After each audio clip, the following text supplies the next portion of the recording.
Welcome from Empty Cloud Monastery. I'm Aya Soma, and I'm here with Bhante Sutaso, and we're here for another episode of Monk Chat, your opportunity to ask any questions in regards to Buddha, Dhamma, and Sangha that you might like, and we'll try our best to answer them.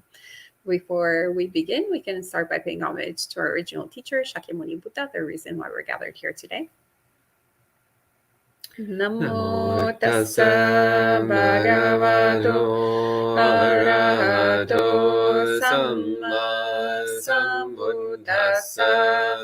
Namo tassa bhagavato arahato samma sambuddhassa.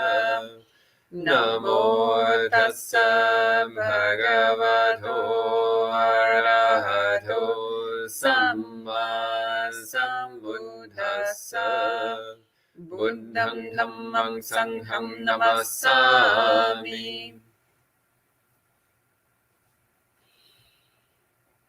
And hello to the friends that are currently checking in. Hello to Suzanne, Sleep Doc, Kumu, Joe, Louisa, Mary, Jason, Sud, welcome everyone. And Kumo asks, has anyone of the Venerables read the book titled After by Dr.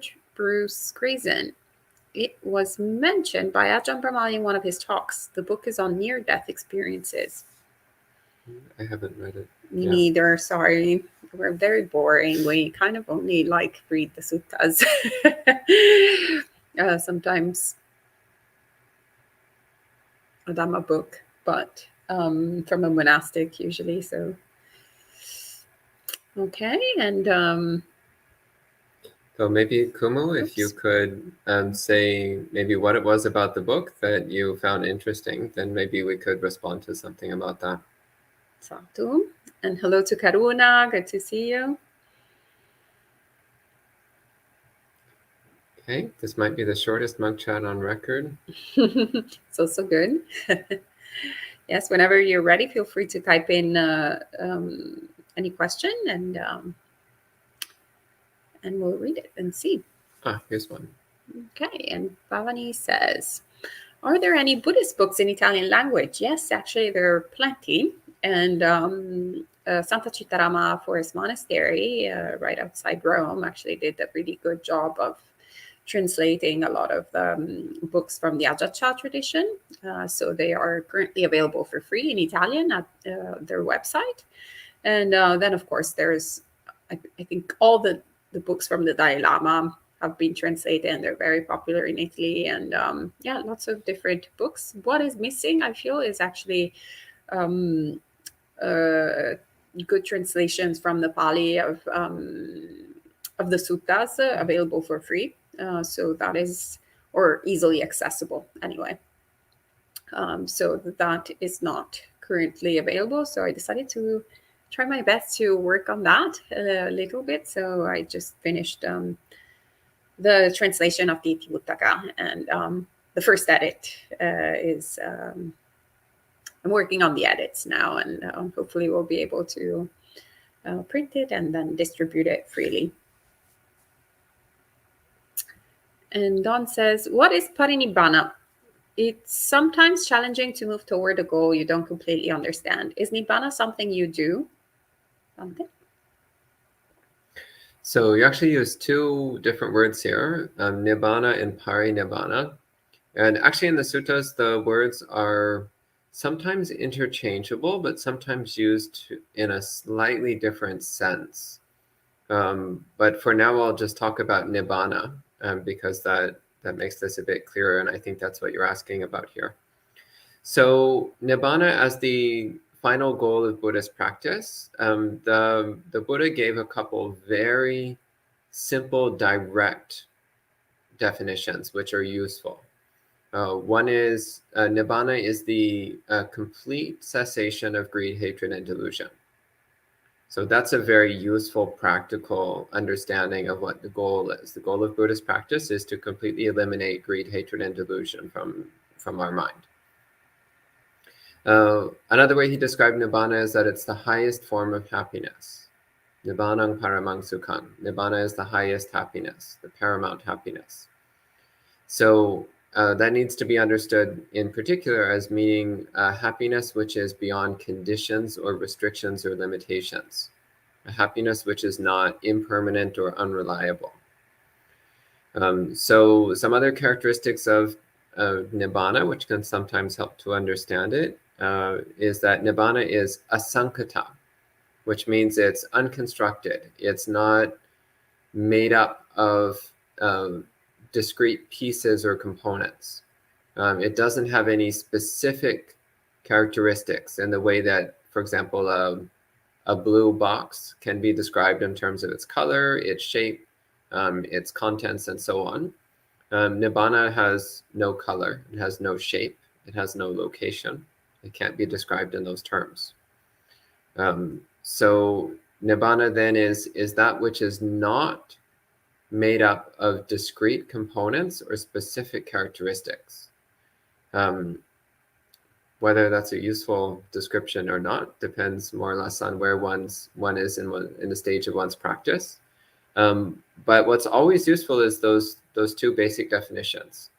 So the complete cessation of greed, hatred, and delusion, and the highest happiness. That's Nibbana. That's what we're aiming at. So Nibbana as being the asankata dhatu, the element of the unconditioned or the unconstructed, that's a more philosophical basis, which becomes very useful when one is in more advanced stages of vipassana meditation, particularly with the perception of impermanence, or with practicing objectless concentration. Then having a clear understanding of the nature of Nibbana becomes useful. But up to that point, it's not really necessary. So those are a few thoughts, if that's sufficient. Thank you, Bante. Oops. And Joe says, warmest greetings, Venerables. How are you? Are you happy, healthy, safe, and well? Yes, we are. Thank you very much. Check. Check. Yeah, all of the above. Great. Yep. I got a really easy question. And hello to Philos Eternal, says, just joining to be with the community. I have been meditating more regularly than before this week. I'm happy about that. We're happy to hear that too.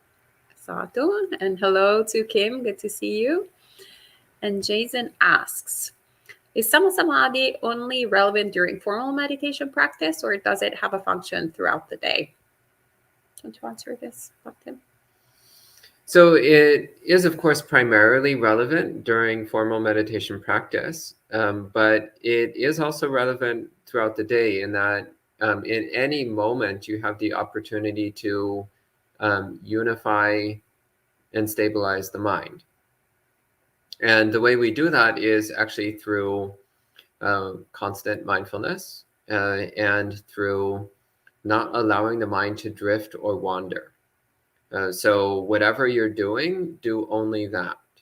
If you're sweeping the floor, then just sweep the floor and don't do anything else. And that will cultivate samadhi. If you're washing dishes, we'll just be completely focused on the act of washing dishes, and that will cultivate samadhi. Don't let the mind drift off into unnecessary thinking at any point throughout the day. So all of that builds up a certain degree of samadhi during activities. And then when you're doing formal meditation, then the mind can more easily enter into deep samadhi. So definitely there is a moment-by-moment development of samadhi, but it becomes the deepest during physical stillness. So during formal meditation practice, when one has the ability to enter into complete stillness. Great, thank you, Bante. And Tanik says, what is Sati Sampajana? Well, that's very easy. Mindfulness and clear comprehension, which I think is a pretty straightforward way. Doesn't need too much elaboration. So what Bante was describing in the day-to-day and clearly understanding what you're doing. And Kumu says, I just bought it from Amazon and started reading. While reading, I understood, not experientially, but by reading details of the cases, how the consciousness leaves the body at the time of death. There might be a second part coming later. Yeah. Okay, so then let's go to Sud. Sometimes there are things like miracles or something unexpectedly good happens. In Christian tradition, they attribute it to God, but given that it is rejected in Buddha's teachings, what should one attribute these things to in line with Buddha's teachings? Yeah, something unexpectedly good happens. I mean, it's the product of whatever we've done in the past, good actions, and then all of a sudden we reap the fruits. Right? It's kind of like if we have a vegetable garden and then we come outside and boom, there are tomatoes, and we were looking for tomatoes, but we forgot that we planted the tomatoes. So because we forgot that we planted the tomatoes to begin with, then we might think that it's somewhat, random, and we kind of like the tomatoes. So we're like, oh, this is really good. This is wonderful. And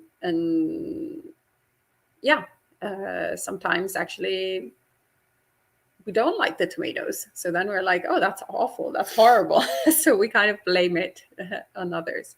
But sometimes I would say that there's also the help of like the devas and different beings. So I wouldn't say that the Christian tradition is necessarily wrong in that. There can be, a God that is good, that helps you here and there. So it's good to also take in, to keep the devas on our side. And how do we keep the devas on our side? But by actually inspiring the devas with our conduct, with our sila, also with cultivating the Brahma Viharas.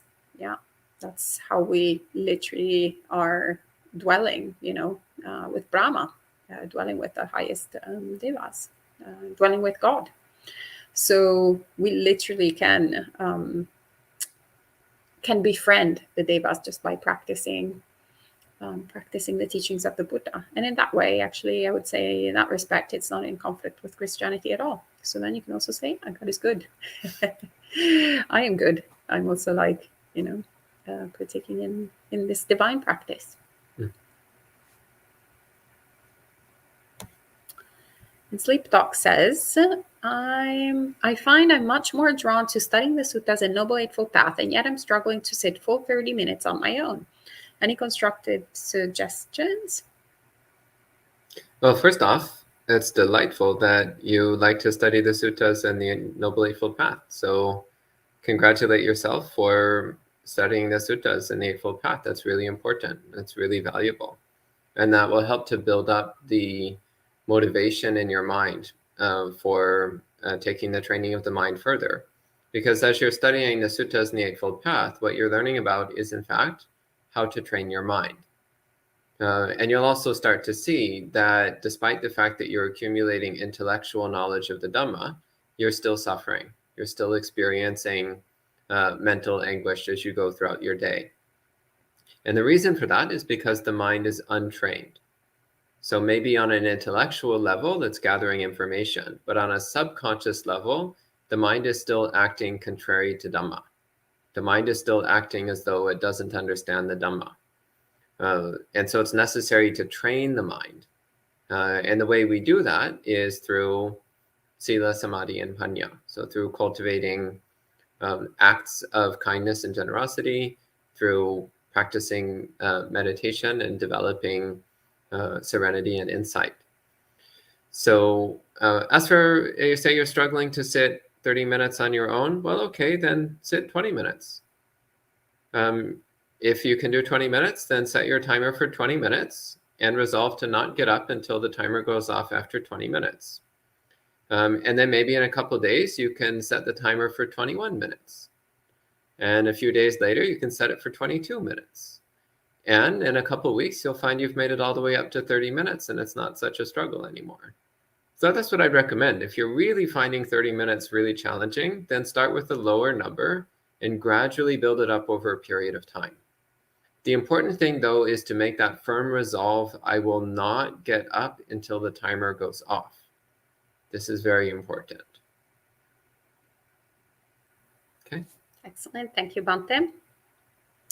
And Joe says, how are Venerable Metiko and Venerable Bata? Are they happy, healthy, safe, and well? Yes, yes, yes, and yes.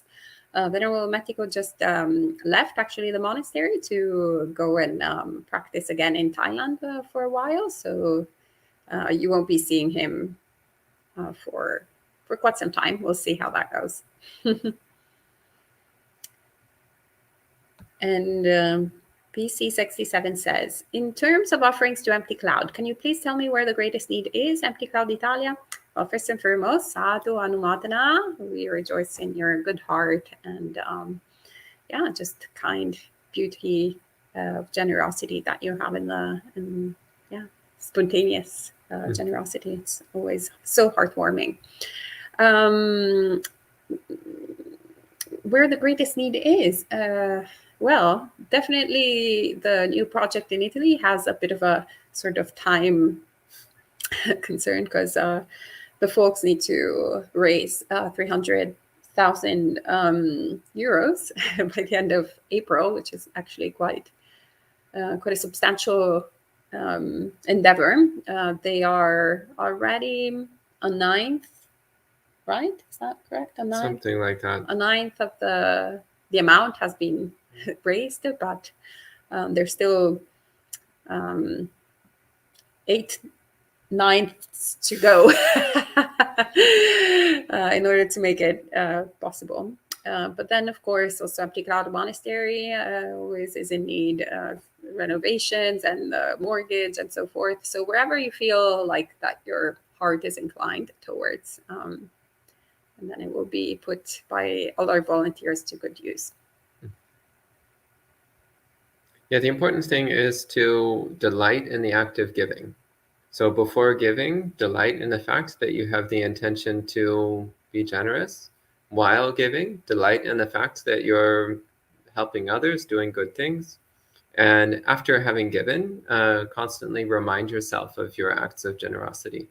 In this way, you'll be constantly building up your happiness and wholesome qualities in relationship to the act of generosity. And Bhumika says, teachings are so great, always help to bring mind to focus, so much to learn. Oh, Sato, well, we're happy to be practicing together. And Tannik says, please explain how to practice mindfulness of body, feeling, mind, and mind object. Are they to be done in sequence or all together? They can be done in sequence or all together, actually. So I would recommend to first learn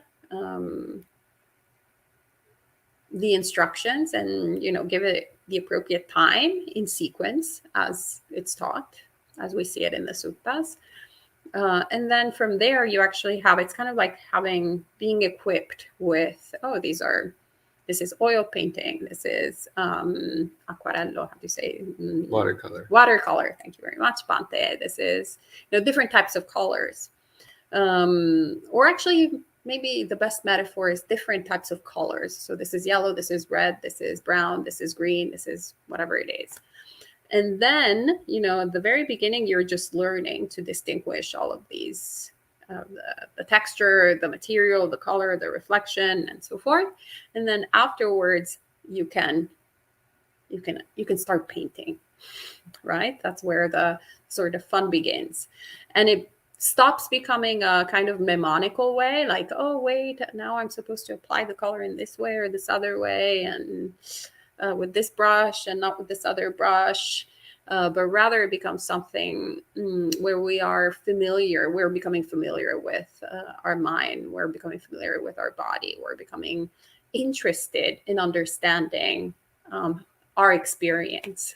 So it becomes something that is a little less technical and more experiential, if that makes sense. And that's how we practice them all together rather than sequentially. But obviously, Bhante Sudaso has given numerous talks on the Satipatthana and also other venerables throughout our YouTube channel. You can find many different teachings. And Bhante, can you talk about the Ratana Sutta as a protective chant? Just like this is the second part of the question. I have a relative who is not in a great state of mental health. I feel I'm not in position to intervene. I would like to chant something, send metta, wish them well. Oh, we're sorry to hear about your relative. We hope that they're going to be better very soon. Actually, Philos Eternal, if you send us their name, so you can send it by the monastery email, then we'll include them in the next chanting that we do here at the monastery. As for chanting blessings for them, actually any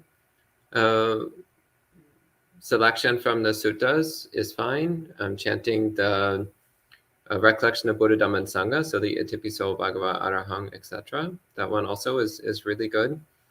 The Ratana Sutta is good if that's one that you like to do. So it's not actually the specific chant that matters so much. It's your intention of dedicating it to the well-being of the person. That's actually the really important part there.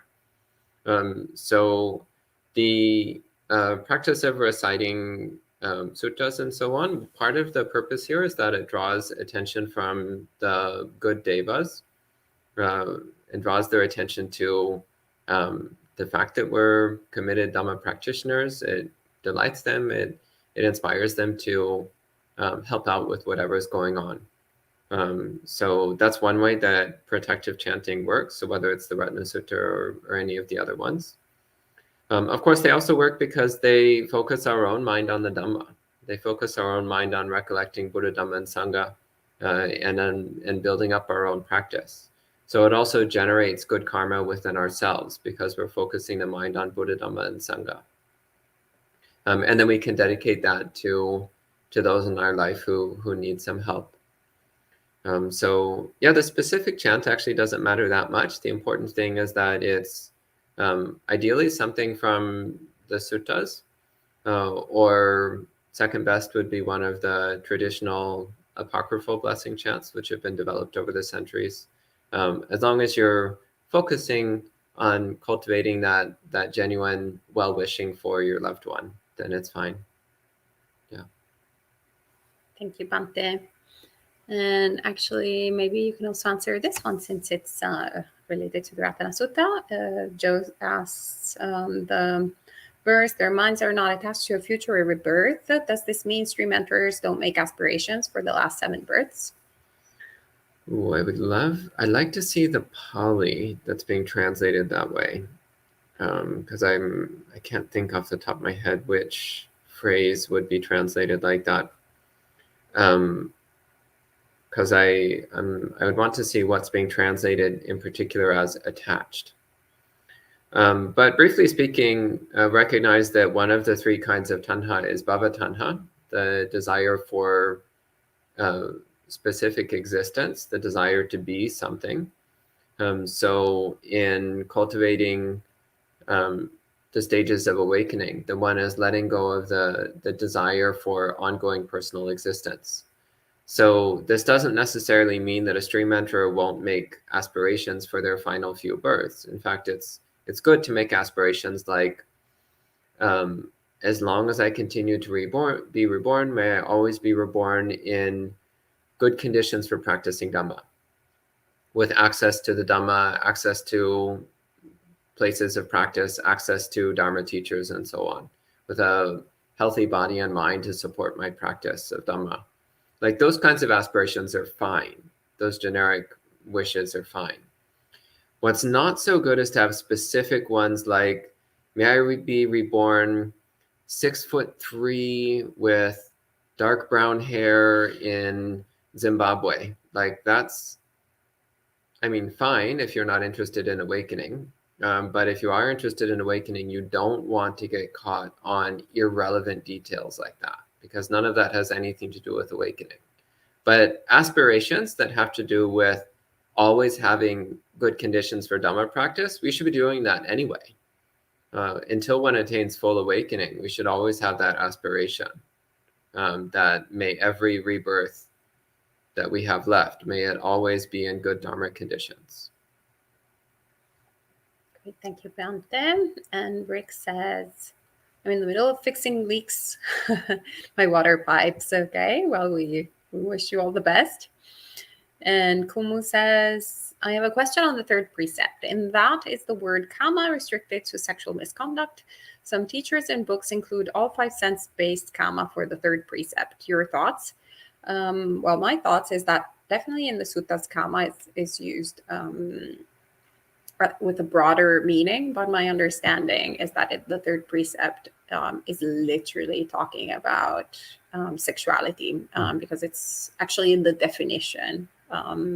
In other places throughout the suttas, the definition always has to do with how we're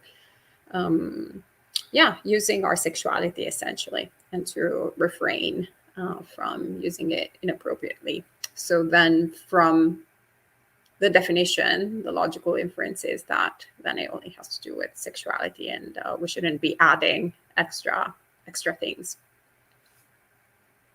Do you have any other thoughts about That it? is correct. Yeah. Okay.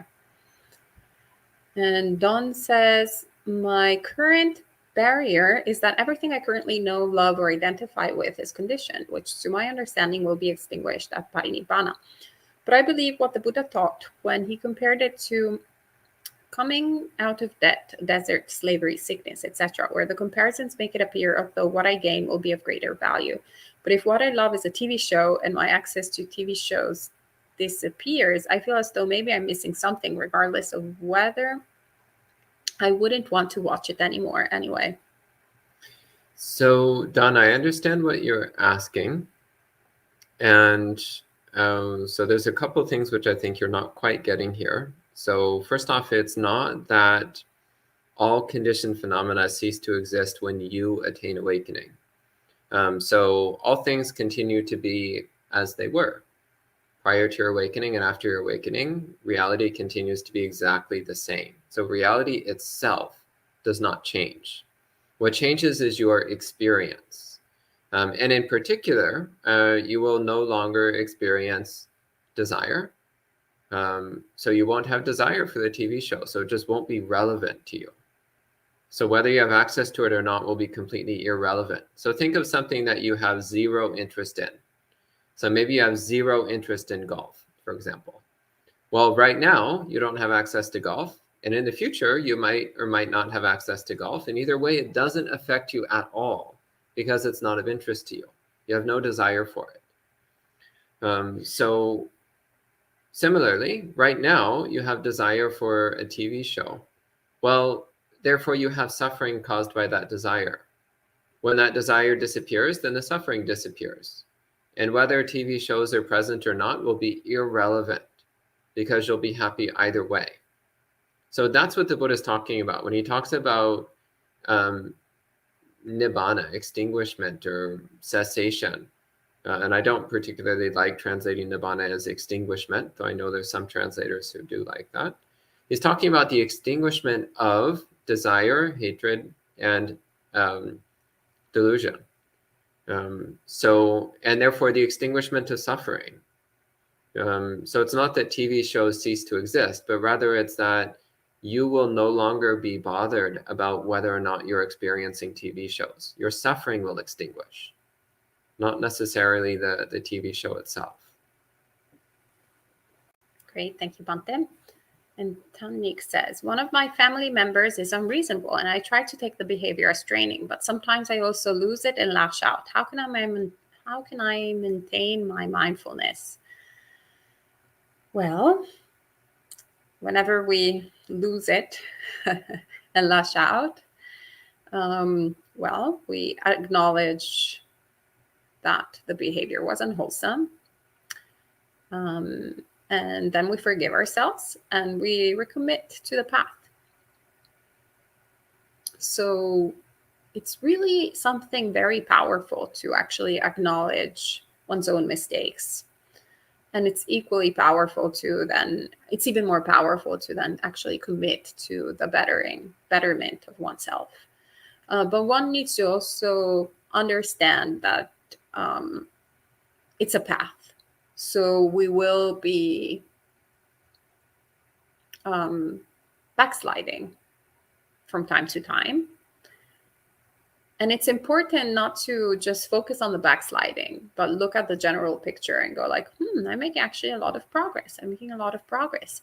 And that commitment to bettering oneself, that commitment also, that acknowledgement actually of the goodness that one has cultivated, and actually the times when one has been patient, the times when one has learned from, the bodhisattva unreasonable family member, right?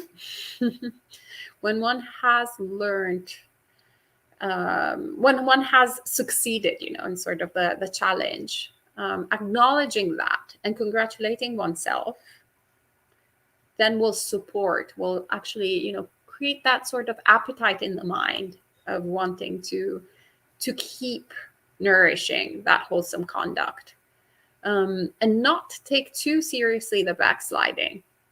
But if we, on the other hand, focus so much on the backsliding and are like, we try to outsmart the backsliding, or like, I have to be really mindful, then becomes actually such a difficult practice. And we might lash out, and then I start identifying with the backsliding and go like, oh, okay, whatever, I'm terrible anyway, and the family member is unreasonable, so I'm actually right to shout and lash out and so forth. So once again, my advice would be to really look and acknowledge the success, the times when one is successful, and keep nourishing that, and just acknowledge the unsuccessful sort of moments as just moments. We can do better next time. Hope that's helpful. And Joe has the quote from the sutta, the Ratna Sutta. Okay, so Kinang Puranang means the old has been eliminated, Navang Nati Sambhavang, and there is not creation of anything new.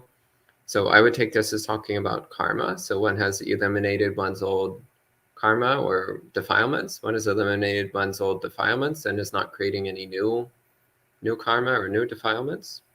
Virata chitta ayatike bhavasming. So the mind is dispassionate towards future states of being. So that might be what you were translating as this phrase, virata chitta ayatike bhavasming, which I would say is virata is dispassionate, like viraga. So the mind is dispassionate about future states of being. So that means that there's neither desire nor aversion present. So it's like, well, if existence continues, then that's the nature of things. If it doesn't, well, that's also the nature of things. So the mind is not fixated on any particular state of being, or also on non-being. It's not pursuing either being or non-being of any kind. So there's no passion or obsession either way.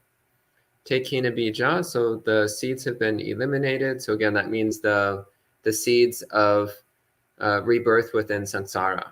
So the seeds of ongoing dukkha-full existence have been eliminated. So seeds here means the underlying tendencies of mind. Aviruddha chanda means they're not capable, one is not interested in further growth. So what this means is one is not interested in producing more defilements in the mind. So one has lost interest in doing anything which will fuel one's defilements. And Nibanti Dira Yatayang Padipo, so one attains awakening, etc. Yeah, so I think it's that second phrase, Virata Chitta Ayatike Bhavasming. So the mind is dispassionate regarding future states of being. Fine. And Tanik says, how to reduce karmic debts? By just making good karma. Yeah. Can't control the consequences, but you can control the causes. So no worrying, what have I done in the past? Who was I? Blah, blah, blah, blah, blah. But let's focus instead of, what are the teachings of the Buddha? What is the Buddha telling us to cultivate? What is the Buddha suggesting for us to do? And let's do it. That not only will you reduce your karmic debts, you'll eliminate them all. Sadhu.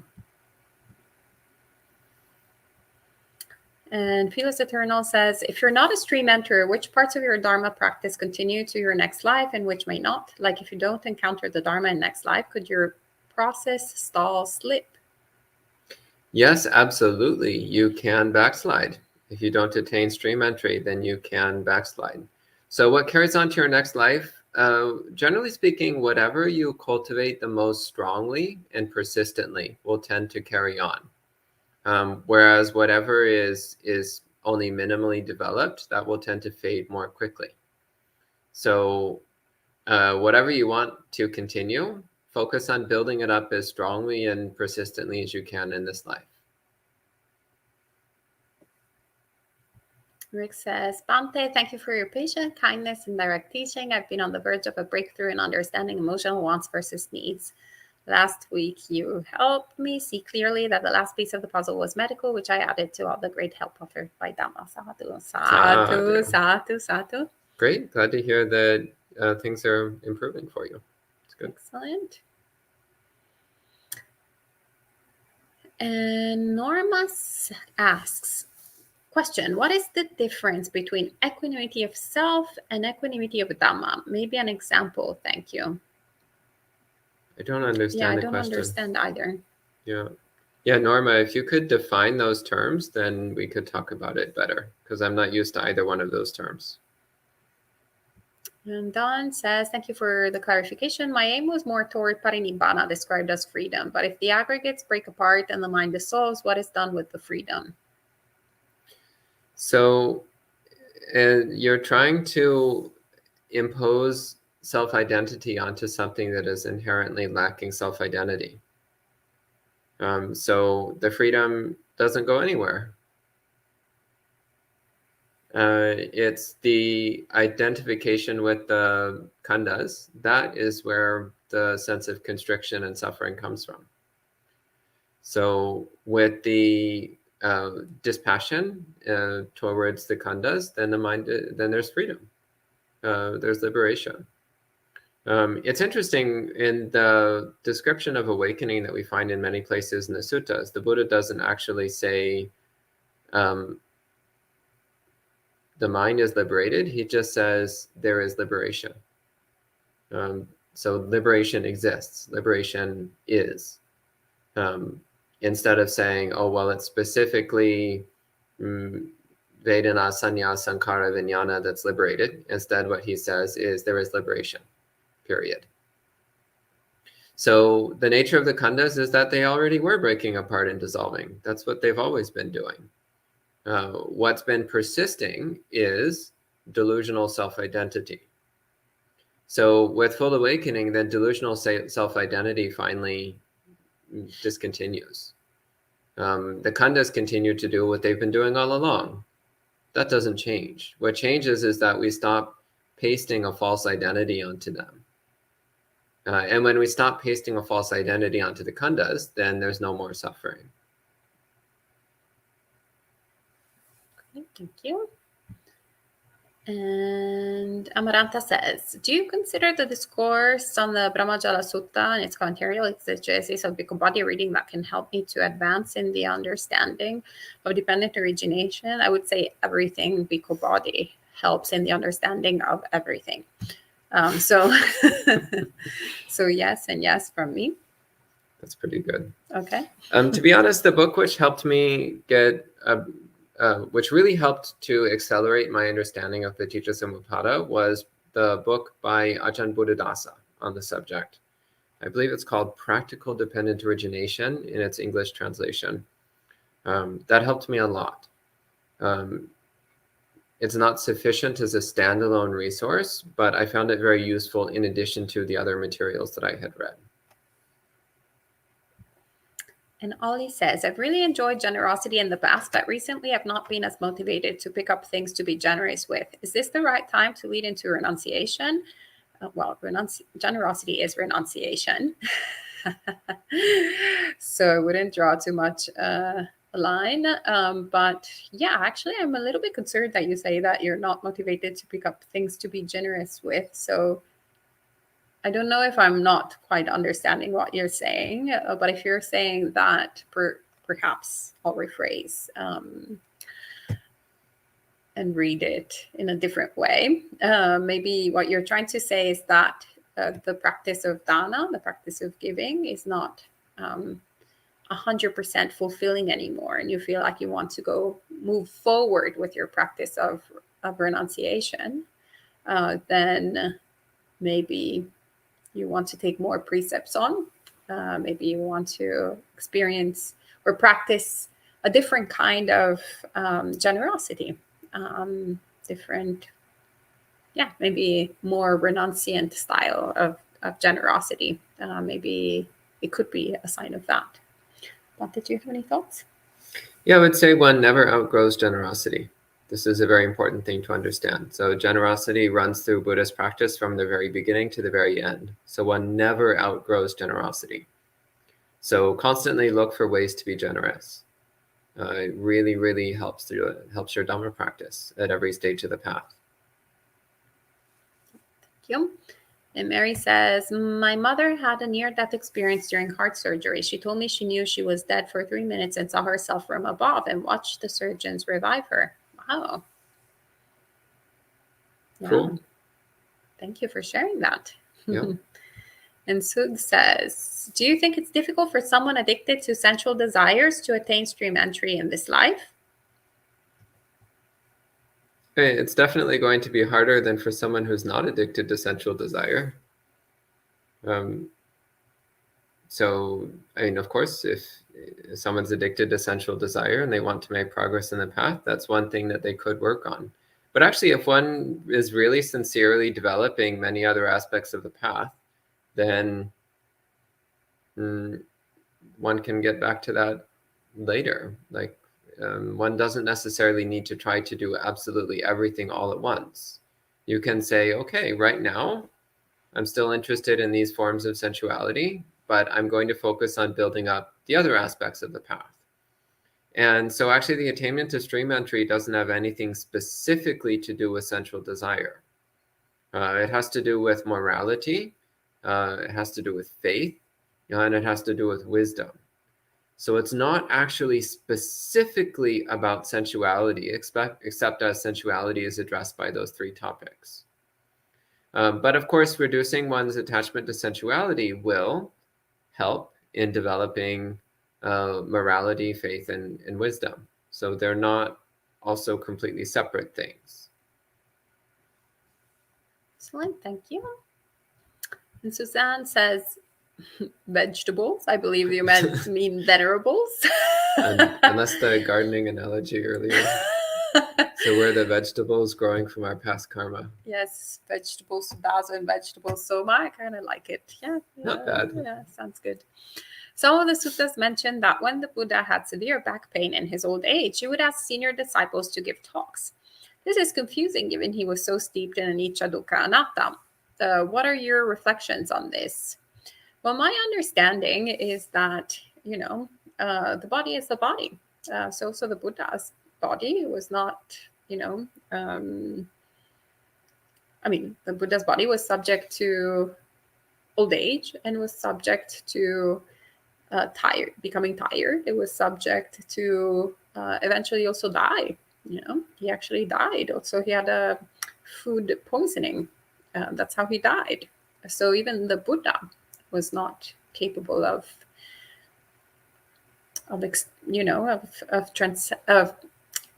he was able to transcend it, but he was not.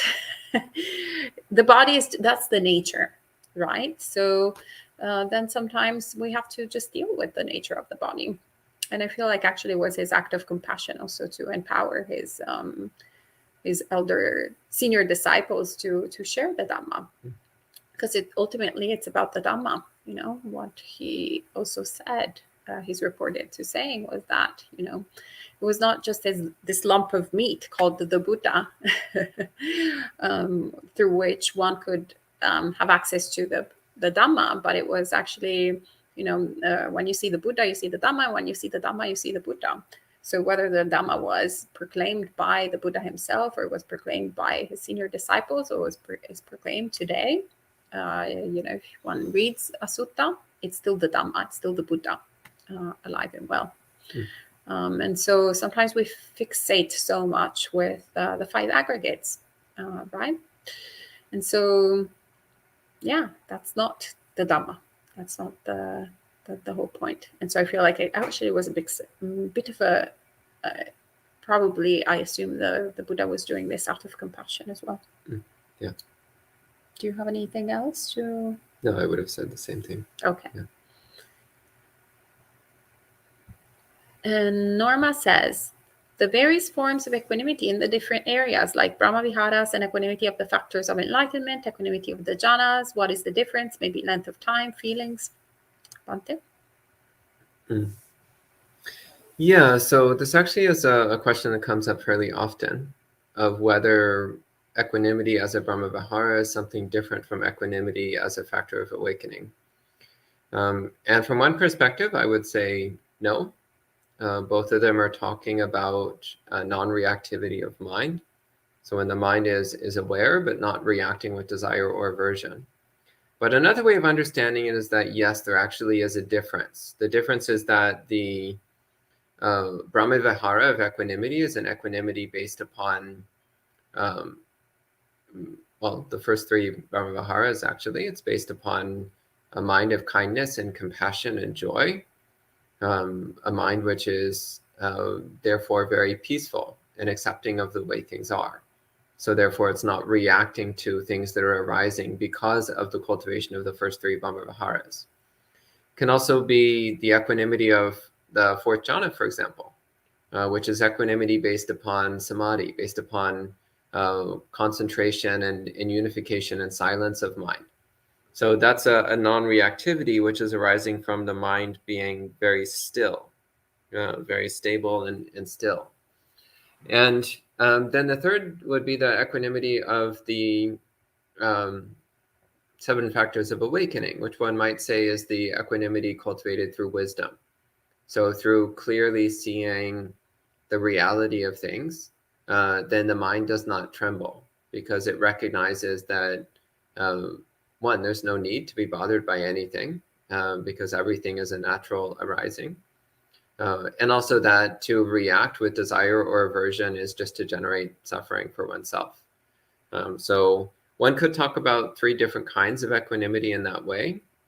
But one could also say that ultimately they're fundamentally the same thing. Great. Thank you, Bhante. And Dawn is also satisfied with the Parinibana answer. Okay. And last question from Tanik. Zen Master Shengyan mentioned on death, if you see a white light, do not walk toward it, but let it come to you. He didn't elaborate. Any idea why he said what he said? Well, actually, you're more familiar with his teachings, Bhante. I actually don't remember an explanation of that. So I don't know. I don't know exactly why he said that. I've never personally been much interested in the dying process. I've always been much more interested in cultivating Dhamma during the living process. Kind of figured I'd figure out the dying thing when it happened. So I don't know. I don't know why Master Shengyan said that, to be honest. Sadhu. Okay, great. I think that's a perfect way to end the evening of monk chat. That was the last question, so we can end with 3 sadhus. Sadhu, sadhu, sadhu. May you all be well, happy, and peaceful, and may all good things come to you. See you next week.